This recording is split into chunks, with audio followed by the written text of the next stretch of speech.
सगळे, मी पल्लवी तुमचं आपल्या नवीन ब्लॉग मध्ये खूप खूप स्वागत करते।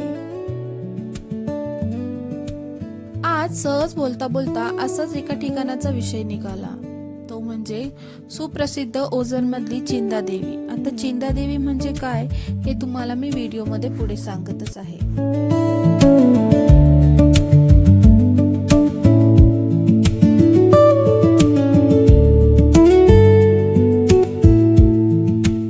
नाशिकवरून मुंबई आग्रा हायवेने बसेस किंवा प्रायव्हेट टॅक्सी किंवा बाईकने ओझरपर्यंत येऊन हायवेकडून डाव्या बाजूकडील रस्त्याने साधारणपणे 3 किलोमीटर अंतरावर गेल्यानंतर हे देवस्थान आपणास बघायला मिळेल।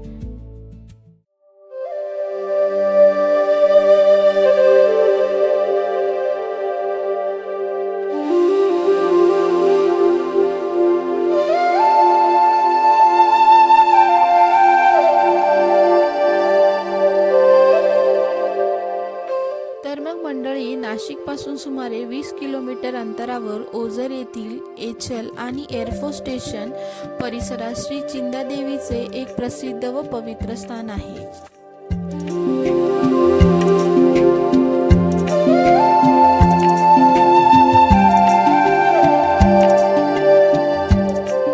हे मंदिर महाराष्ट्रातील नाशिक जिल्ह्यातील ओझर येथील एचल व एअरफोर्स वसाहतीच्या जवळ स्थित आहे।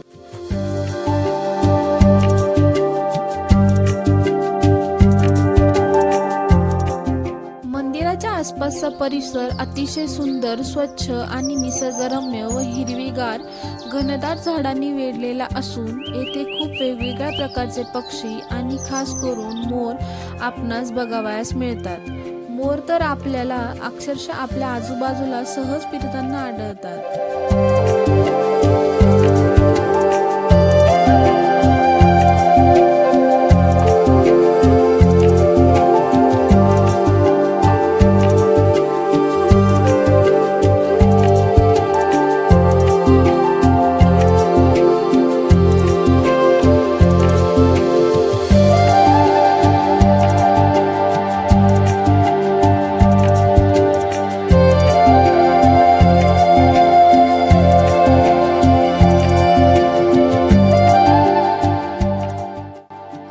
मंदिरात गेलो, आम्हाला सुरुवातीपासूनच जिकडे बघावं तिकडे नुसते मोर दिसत होते।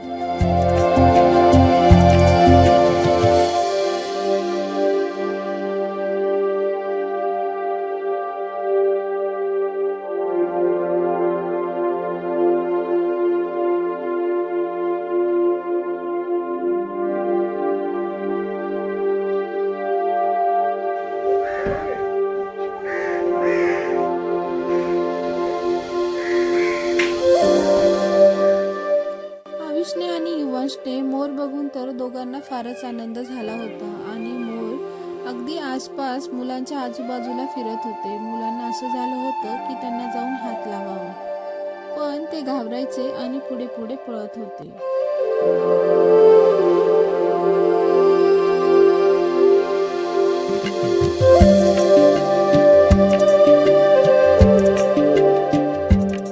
मंदिरात येणारी लोकही त्यांना खाण्यासाठी दाणे टाकत होती, पण ते मोर घाबरायचे आणि पुढे पळून जायचे।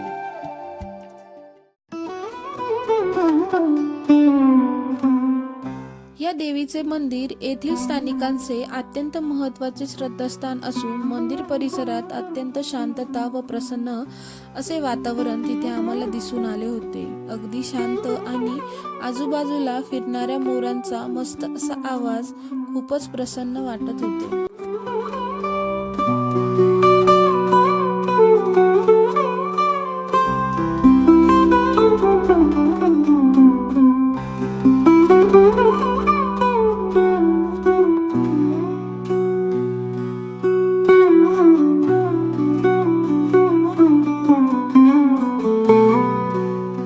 चिंदादेवीच्या मंदिरामध्ये नवरात्र उत्सवात या ठिकाणी विशेष पूजा, भजन, धार्मिक कार्यक्रमांचे आयोजन मोठ्या प्रमाणात केले जाते। तसेच या काळात देवीच्या दर्शनासाठी आसपासच्या परिसरातील भाविक मोठ्या संख्येने येत असतात।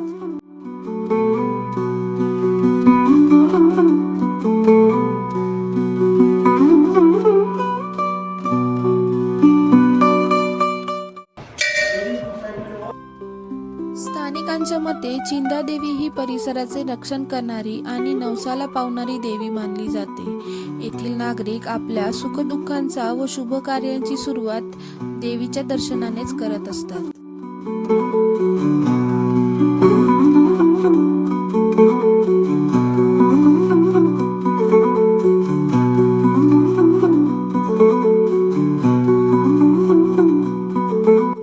काही नवस मागून जर येथील देवी मंदिराच्या परिसरात चिंदी म्हणजे छोटासा कपडा बांधला तर आपण केलेला नवस श्री चिंदादेवी नक्कीच पावते असे लोकांची खूप मोठी श्रद्धा आहे.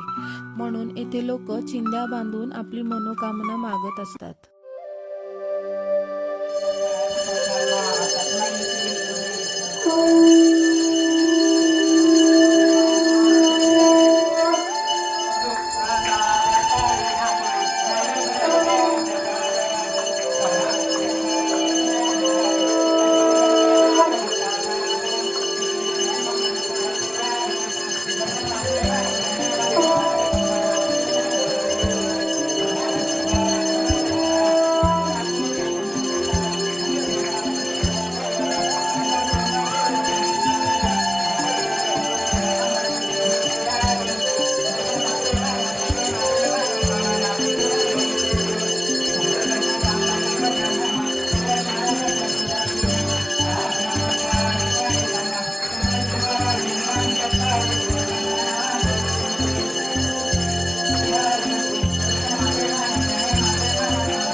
आमच्यासोबत आमचा योगायोग म्हणावं की आमचं नशीब. आम्ही गेलो आणि तिथे काही वेळातच आरती सुरू झाली. आरतीला उभं राहून आम्हाला तर खूपच प्रसन्न वाटलं आणि अगदी फ्रेशच वाटलं. आजूबाजूचं वातावरण आणि मंदिराचा माहोल अगदी भक्तिमय झाला होता. मुलांना तर फारच खुशी झाली, कारण आरती झाल्यानंतर त्यांना मस्त असा प्रसाद खायला मिळाला. प्रसाद घेऊन मुलं तर खूपच खुश झाली होती.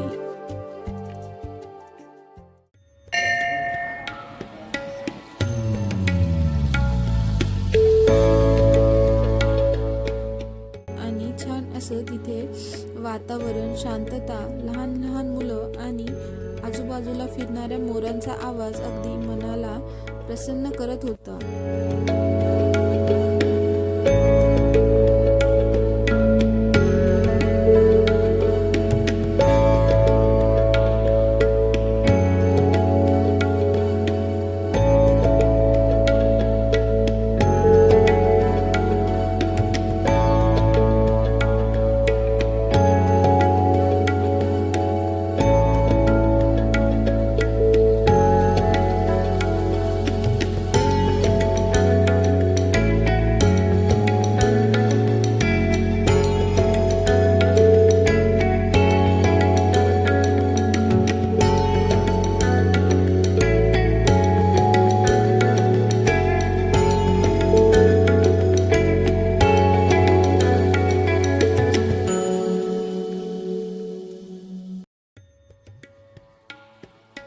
मस्त असं दर्शन वगैरे घेऊन मग आम्ही परतीच्या प्रवासाला निघालो. बघता बघता आम्हाला अंधारच पडत चालला होता बाहेर. मग काय मुलांना घेऊन आम्ही घरी निघालो.